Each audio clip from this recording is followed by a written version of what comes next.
There used to be a haunted house in Warradale, a suburb of Adelaide. It's long gone now, and whatever history was behind the haunting is lost. It was at 422 Morfett Road, next to the railway line. The story was a very basic one. If you went and knocked on the front door, you would hear the distinct sound of footsteps approaching the door from within. Yet after waiting and waiting, the door would not be opened. When you checked later, the residents adamantly told you that there was nobody at home the time you called and heard the noises. The story was current in 1982. A family named Bilney lived there from the mid-1930s until 1963. One of the sons, Douglas, died at the age of 22, but that was on the 29th of August 1943 in a road accident in Queensland while serving in the army.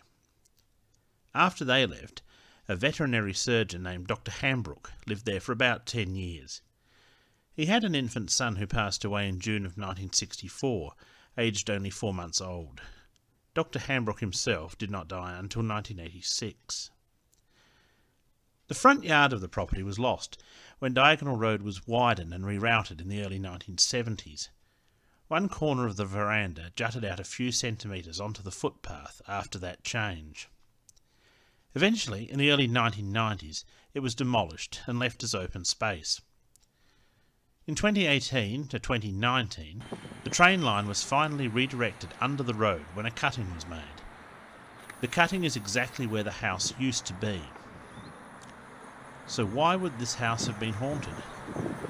Could the ghost of Douglas Bilney have returned home? Or his parents, who both passed away in the mid-1970s? Spirits are claimed to attach themselves to places where they have been happy. Were the footsteps those of a contented spirit reliving happy times? Another possibility lies with the fact that at least 2 people died in front of the property. In 1938, a 25-year-old motorcyclist named Garnet Krieg was on his way to work at a milk depot at Glenelg, riding along Diagonal Road. He was either unaware of an approaching train or thought he could beat it over the intersection. He braked, but his back wheels spun around and clipped the centre of the front rail car.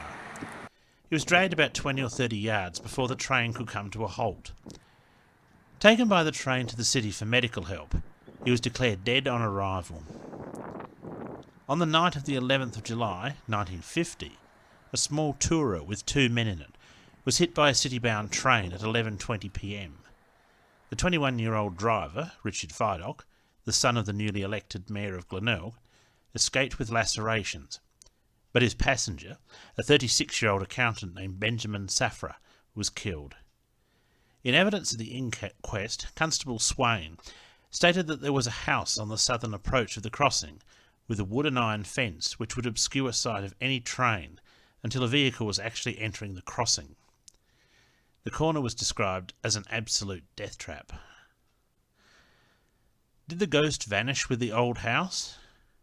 Perhaps if you find yourself alone on the Oaklands railway station platform, below where the house formerly stood, late at night, when a cold breeze blows by you, you might ask yourself that very question.